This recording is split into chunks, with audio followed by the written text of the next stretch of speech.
This is the resort in Dumaguete.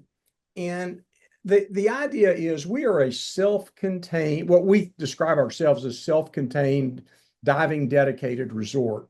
And what that means is we're going to dive you, sleep you, feed you, relax you, um, and do the whole thing. You don't have to leave and probably won't leave the resort except to go onto the dive boats. You don't go into town and that sort of thing and get meals and waste that kind of time. We feed you 3 square meals a day and snacks between dives.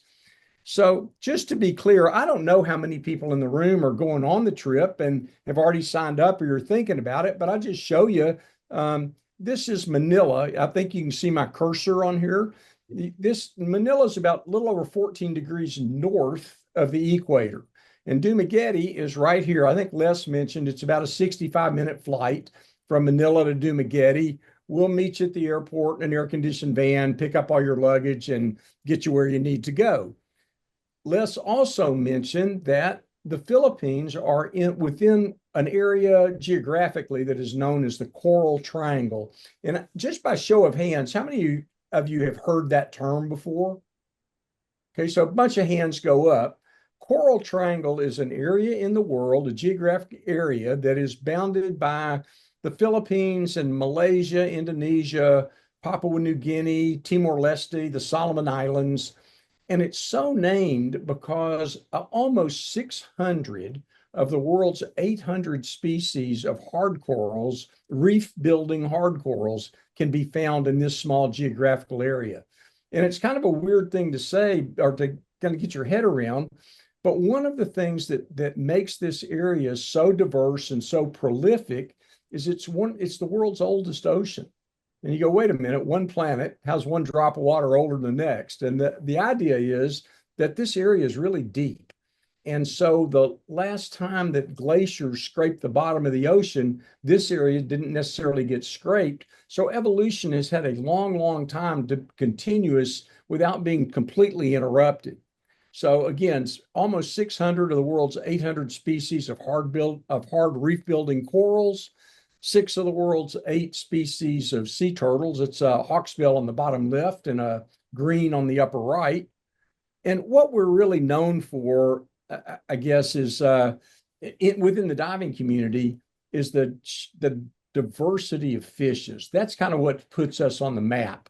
And that one of the things that's really cool to learn is that within the Coral Triangle, there are north of 2,200 species of fish. In the Caribbean, there's north of about 750 species. I'm not going to tell you you're going to see them all, but you get an idea of just the diversity and the numbers. So from pygmy seahorses, ornate ghost pipefish, frogfish. The ichthyologists tell us that in the area between Dumaguete and Porto Galera, where one of our other resorts is, our other resort, there are more species of frogfish and more frogfishes than any place else in the world. So from giant frogfish, and it's very common to see frogfish fishing, if you will. This is a juvenile warty frogfish and a hairy frogfish that are fishing or luring, if you will. A devil scorpion fish on the left. All devil scorpion fish are not necessarily this colorful. They often see these guys buried in the sand during the day and they come out at night. Sometimes they are out during the day. And it's hard to make a dive and not see anemone fish somewhere. There's a variety of species and they're always fun. It's hard to swim past them without stopping to take a look or take a photograph.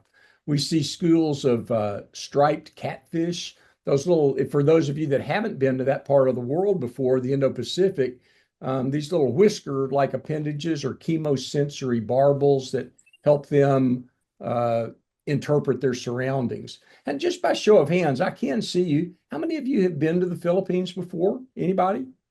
Okay, so some hands. How many of you have been to the Indo-Pacific, somewhere kind of around the Philippines? And how many have not? All right, so we got a bit of a mix. That's pretty typical. So the fish, more than 2,200 species of fish.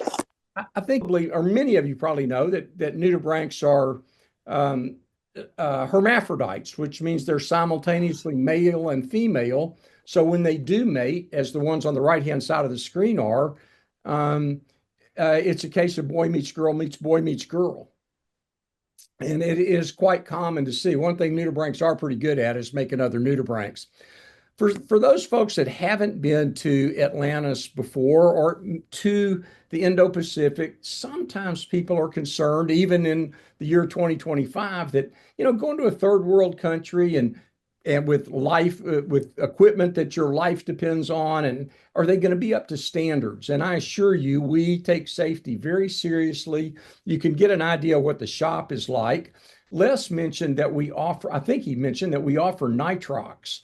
And there are 4 dives a day. And by the terrain that we typically dive, nitrox is an ideal gas. And I would really encourage you to get nitrox certified if you can prior to the trip. It allows you to do the 4 dives a day plus a night dive if you possibly can. And also, you can see on the bottom right, everybody's got a place to put their gear. There's a little cubby hole for your mask and fins. You can hang up your wetsuits and BCs. The crew will do that for you. If you prefer, you can do it for yourself. This is our camera room. I think some of you probably are going to be photographers, and everybody's got their own little cubby hole. If you look closely at the kind of under the ledge, you can see that there's outlets. There's 110 and 220 outlets at every camera station.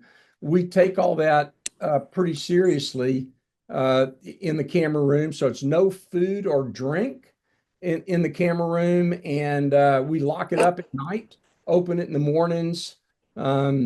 So it's secure, and you don't have to carry your cameras back up to your room. This is right across from the diving and the briefing area.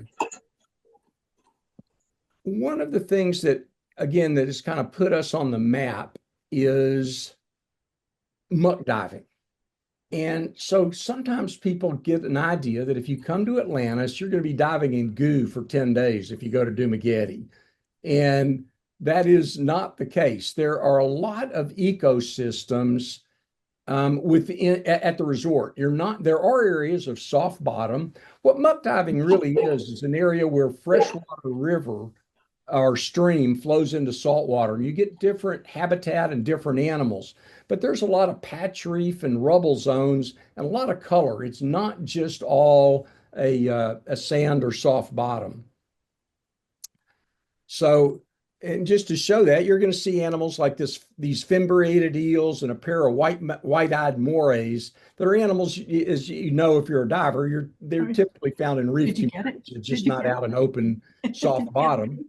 Although sometimes you'll see animals like this snowflake eel, both left and right, just out kind of swimming across the sand. Make quite a variety of small 7,200 species. Yeah, and here's a ribbon eel. These eels are all born female, transition to males later in life.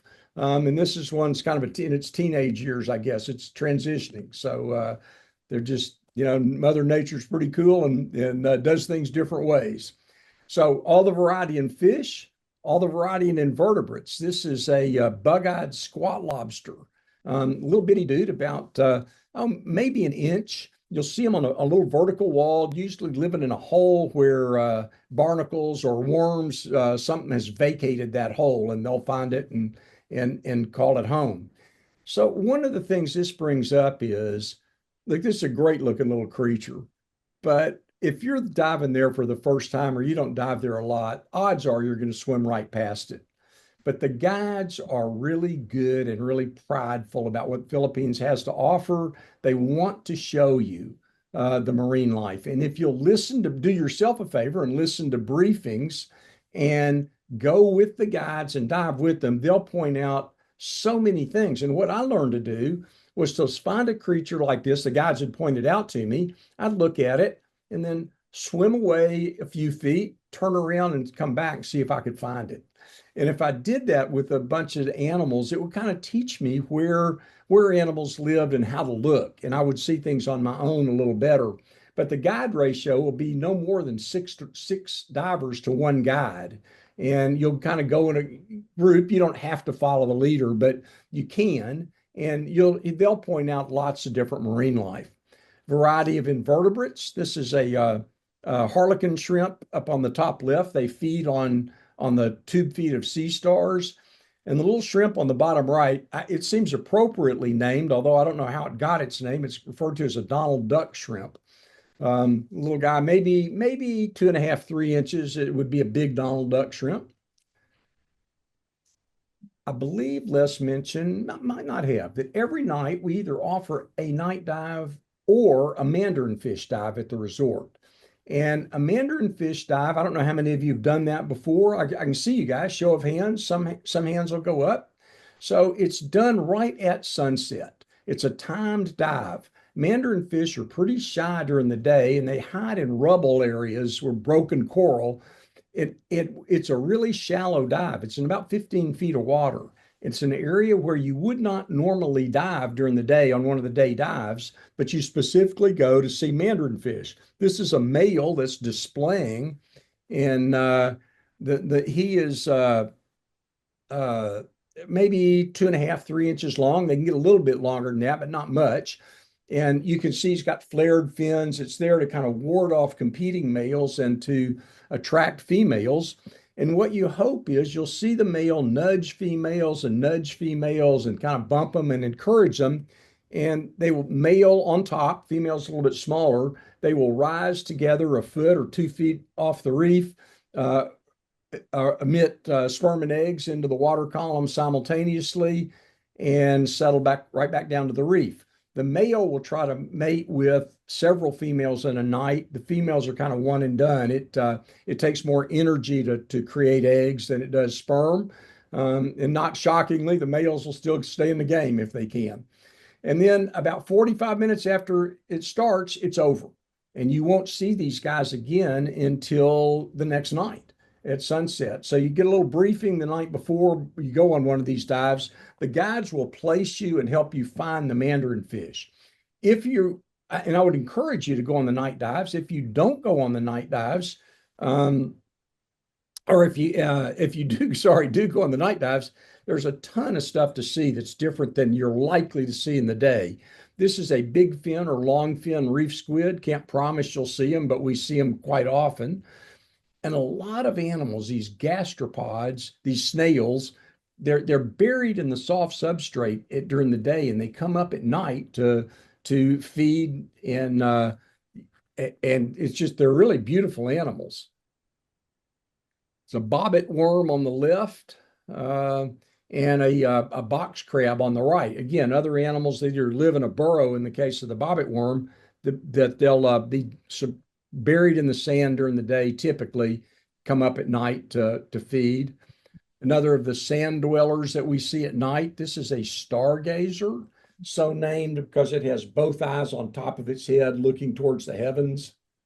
They are a lie-in-wait predator that just waits on unsuspecting prey to swim within their strike zone. These guys are maybe 10, 12 inches long. Now, if you have dived for 3 or 4 days and you're thinking, oh man, we've just been in all this soft kind of bottom areas and patch reef and looking for little bitty critters, we're going to take you out to Apo Island. So you can go on the boat, and you can also go to Apo Island from the resort. It's a day trip, so you'll have breakfast at the resort, go over. It's about a 45-minute to an hour boat ride, depending on sea state and exactly where you go. But Apo Island the terrain is completely different than it is at the resort. There's much more hard coral, sheer drop off, Indo-Pacific reef, with typically much better visibility and bigger schools of fish and turtles and so forth. A lot more color, or at least a lot of color. I don't know necessarily more, but crinoids with schools of anthias and cup corals, and tends to be much better visibility. This is the boat, or a boat like this, that you would use. You board the boat, the crew gets all your gear up on the boat, and off you go. Les mentioned about turtles. It's hard to make dives at Apo Island and not see turtles. Those are green turtles. There's lots of other behavior to see. This is a sweet lips uh, that's being cleaned by a little juvenile blue streak cleaner wrasse. So it's three dives. There's two. When you go to Apo, you have breakfast, you go out to the island, you make two dives. We have lunch either on the boat or typically on the boat at Apo, and then make an afternoon dive. You get back in time to make either a late afternoon dive. What a lot of people do is make that a three dive day and go up to the bar and tell fish stories and whatever, or get ready and make a night dive. But this is the bar at Dumaguete. You can see kind of what the scene is all about, what the ambiance is about. This is the dining area. We take a lot of pride in the meals that we serve. All the chefs and all the staff, they are trained. They've gone to culinary school, the chefs, and the wait staff is gone through training. It's everything is diving casual, if you will. We ask people to not come in here in wetsuits or wet gear, but shorts and t-shirts are fine. It's a dive resort, and we're here to take you diving. But the food is excellent. You have a choice off a menu. It's not a one meal serves everybody. This is our Valentine's Day menu, so we show it off a little bit, but it's really typical. You can see there's an entree, there's a choice of main dishes. There's typically fish, beef, a chicken dish. We can accommodate gluten or vegan. If you just tell us, we will accommodate it, and there are some great desserts. This is kind of a typical meal, and this is the staff that's serving. Something I have to get reminded of was that if you're trained, you serve from the left and pick up dishes on the right side. We never did that at my house, but we do at the resort. Let's get back in the water for a minute. So here's something that's really cool about diving at the resort. In so many places in the world, when you anchor a boat, you anchor or tie off, whatever you do, and then you have to swim to the nearest dive site. Where we tie off on mooring balls, typically, you roll into the water, you are in a really shallow area. Often it is, 12, 15 feet deep. And as soon as you're on the bottom, you start looking. This shot actually of a blenny with its eggs was shot on the mooring line. And at the bottom of that line is a seagrass bed. And it's a soft bottom in many, many areas, not every area, but many areas. And you'll see animals like this male snake blenny up in that shallow seagrass. That area will, you'll also, you can see some big animals. Turtles are up there feeding in the seagrass. If you're a photographer, you're probably not taking a wide angle lens at the resort. Save that for the boat trip or out for Apo Island, but you'll see turtles up there feeding on the seagrass. So at least sometimes. This is an eel that was shot on one of the night dives. It's up in that seagrass, and the seagrass only extends for 20 yards or so, 20 yards, and then to a depth of about 20 feet. And what will happen in many areas, you'll then start down a slope, and that will kind of we'll give you a dive briefing, and there'll be a little course that the dive guides will swim and you'll go with them. You don't have to do the whole thing, and they won't all the time. If they're finding great stuff, they'll stop. But excuse me, as you go down the slope, it's a very gradual slope, and you'll see fishes like this male sand diver. Top left, it's a display known as a sand diver because they can be a bit wary. And if you spook them, they'll bury into the sand like the fish on the bottom right. So when you first look at the sand and this expanse of soft bottom, you might think, oh my gosh, I traveled halfway around the world and this is what I'm going to look at. It's so barren. But then you start to see things. And some of these animals, like this pipefish, are just out in open space or an open area.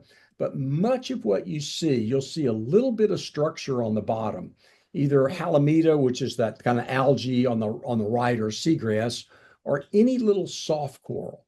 And you see some structure that's a place the guides are going to go, and it's a place you want to look. You don't want to be 12 or 15 feet off the bottom. The name of the game when you dive in these areas is to dive as low to the bottom as you can without kicking up the bottom. The slower you go, the more you're likely to see. It's unlike diving in so many typical reef areas where you try to cover a lot of ground. What you want to do here is go slow and look closely, and the bottom just comes alive. This is you often see these white spotted puffers on the bottom. They're not always accompanied by these little juvenile jacks like this. You can see this pufferfish has been feeding in that soft bottom, and the little jacks come. Nobody shares. So the jacks are there to kind of get what the puffer uncovers before the puffer can get it, or whatever the puffer's not interested in. But you see these guys out in the sand. Sometimes they're just laying almost perfectly still. And in that case, they're likely to be being cleaned by Blue Streak cleaner wrasse. This one top right is an adult, bottom left is a juvenile cleaner doing a little the work of a hygienist, I guess you could say. We're going to switch habitats just a little bit here. So you're just swimming along, and now instead of being in a soft bottom area, the bottom structure changes. It becomes more coarse. It's rubble. So there's much more bits of hard coral. And in that area, you find a lot of animals that live in burrows. In this case, it's a shrimp goby, the fish, and its nearly blind partner, shrimp. And they live in the same burrow. The shrimp, you could probably see, keeps an antenna on the body of the shrimp goby. The shrimp goby is also known as a watchman goby. So it looks for potential danger. The shrimp maintains the burrow. The burrow is not just one little hole. It's kind of a maze. It's pretty complex. And if the shrimp goby senses danger, it will dart back into the burrow. The shrimp will feel that with its antenna and quickly follow. If you wait a few minutes, if you spook them, if you just kind of back up and wait, typically the shrimp goby will emerge within a minute or a few minutes, not always, but and then shortly after that, the shrimp will come up and start doing its thing of shoveling debris out of the burrow. There's lots of different kinds of shrimp gobies and partner shrimp, and it's just always a fun behavior to watch. Other animals that you might see in that rubble area, this is a black-saddled or black-finned snake eel. What you typically see is just their head, 2 or 3 or 4 inches poking out of the bottom. But at night, sometimes you'll see them out feeding, and they're almost 2 feet long. They can just bury tail first into the rubble or into sand whenever they want to. Here's a couple of other species of snake eels. It's a reptilian snake eel and a Napoleon snake eel. Another burrow dweller or jawfishes. This is a yellow-barred jawfish. You can see on the left, that's the male. He's incubating the eggs, the fertilized eggs of his mate, holds them in his mouth for about 5 to 7 days until they hatch. So it's one of those fishes, because it's the male, is referred to as a Mr. Mom. When not with eggs, you can just see him maintaining his burrow, just spitting debris out of the burrow. They're constantly maintaining their burrow and kind of get the good housekeeping award, if you will. Flamboyant cuttlefish, related to squid and octopus. It's a cephalopod. These guys are 3 inches long, something like that, maybe a little bit bigger at times. They have a specialized feeding arm that you can see on the bottom right. And if you look closely, you'll see little suckers in there, like you see on an octopus's arm. And there's little hooks inside. So they extend that arm, find their prey. They measure it, pull it back, and then shoot it out really quickly and ensnare their prey. This is a cuttlefish that is a flamboyant cuttlefish that is just hatched. And you can see it's on the eggs of others that are not quite ready to go, but they're obviously well developed. And I again want to just make the point, this is over at the resort. There's plenty of reef. There's reef and color, so you can swim from muck areas into a rubble area into a reef area, all in the same dive, or some dives are just kind of in reef areas. So there is variety. And the reason I stress it is that, again, quite often people think all they're going to do is be diving in those soft bottom areas. They're fascinating, but there's a lot of variety. So some of the animals you'd see a little triple fin goby and anthias in front of a sea fan. And I've got more to share, but it's sometimes I feel like I'm just talking to a computer. So if anybody has a question, I'm just going to stop here for a moment if anybody does, and then I'll continue. Excuse me. Anybody? You seen any decline in coral due to climate change? You know what? I'm sorry. I cannot hear that. Can you get either closer to a mic, or Dean, can you perhaps repeat the question? He asked if you had seen a decline in any coral reefs. A decline in corals?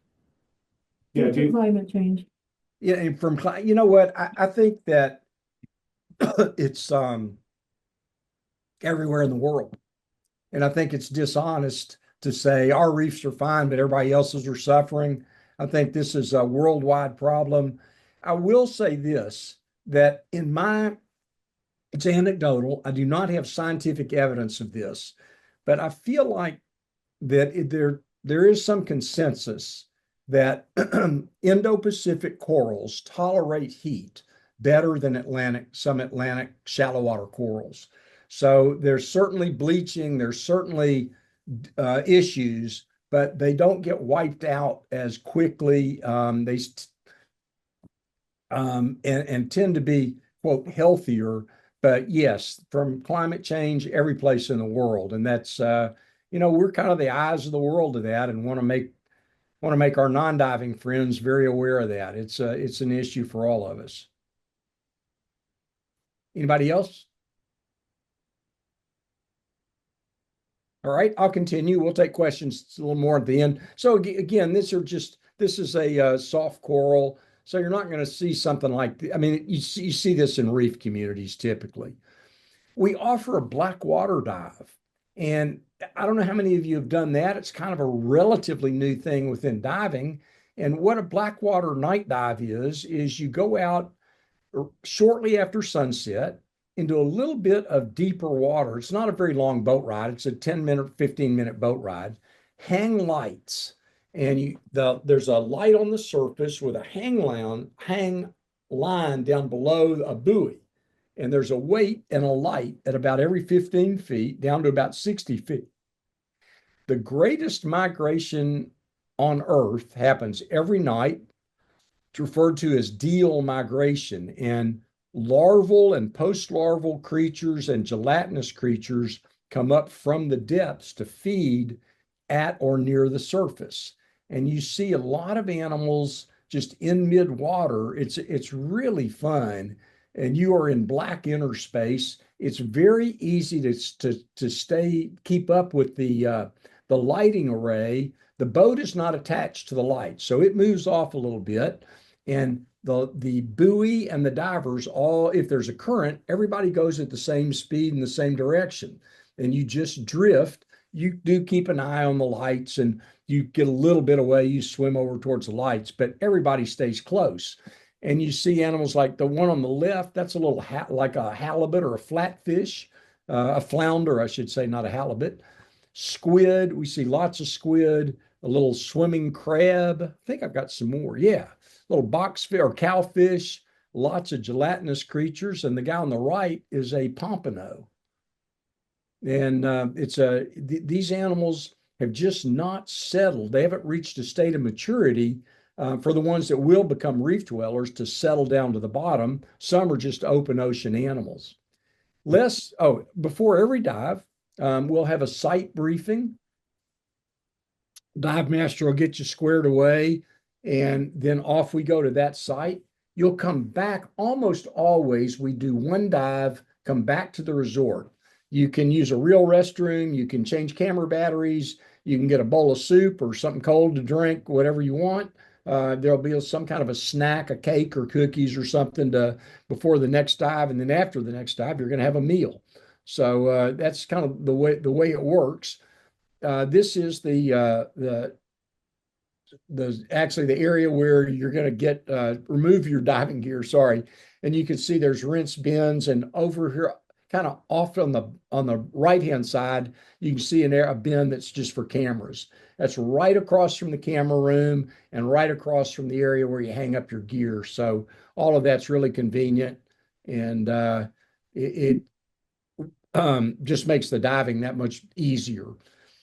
After 3 or 4 days, typically somebody goes up to the spa, and the masseuses are very good. They're really well trained, and somebody goes up there and says, "Oh man, that was really good," and then the world starts going up there, and you want to take advantage of the masseuses, especially after 2 or 3 or 4 days of diving. It's you book them at the morning during breakfast or anytime during the day if there's an availability.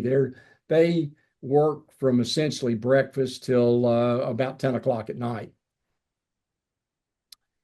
From Dumaguete, you can go on a day trip down to Oslab. That's the fishing, or the area where the fishermen feed whale sharks that Les mentioned. And the difference is on the boat trips, most of the time you get to scuba. When you go from the resort, it's all snorkeling.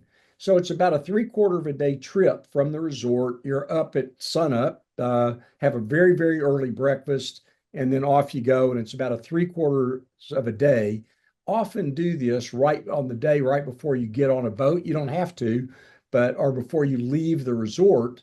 And it's just a way that because you're snorkeling, you can fly the next day. And you've got time to get most of your equipment dry. So just a few more images. For me as a photographer, and I think for a lot of people that are longtime ocean people, I'm just an animal geek and a behavior geek. So that's the stuff I like to film. There's lots of cleaning stations, whether it's with shrimp or cleaner wrasse. You see a lot of reproductive activity. These are a couple of pipefish, different species, obviously, an orange banded and a banded pipefish. These are the males, and they have a clutch of eggs glued to their belly. And I didn't see them for a long time. And now I've realized if I've just learned to look for the eggs, about one in 10, maybe less, have a clutch of eggs. The eggs will change color pretty quickly. These happen to be freshly attached or freshly fertilized eggs, but they'll turn kind of a grayish color before they hatch, but it happens in a matter of just a few days. It's a peacock mantis shrimp with a clutch of eggs, and a ringtail cardinal fish with a clutch of eggs. So it's not uncommon, although, and the guides will see it, typically better than we do and point it out. So that's a benefit of going at a 6-to-1 ratio and having eagle-eyed guides.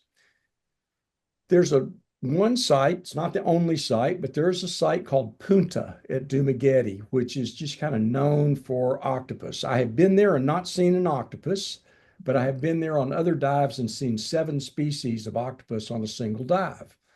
These 2 octopus that you're seeing here is actually one octopus. It's a wonderpuss. It's the exact same animal, and the pictures were taken just seconds apart. Obviously, masters of camouflage and can change their pattern and color instantaneously almost. This is a blue-ringed octopus, top left, and a poison ocelot octopus on the bottom right, about the same size as a blue ring, actually more venomous, not about as common as the blue rings. And you see them, the guy on the bottom right, just because I'd never seen one before, I was photographing one and realized that as I saw this arm come into the frame. And that arm is the male delivering a sperm packet to the female, and he's placing it in her mantle. And she can then break that packet up and fertilize her eggs at a time of her choosing. I don't know how long the sperm is viable for, but they don't have to be fertilized that instant. So what we would say, or I would say, is please come to Dumaguete, come to the Visayas. Let us turn your world upside down. Thanks for giving us the time to show you what we have to offer. And I am certainly here to take questions.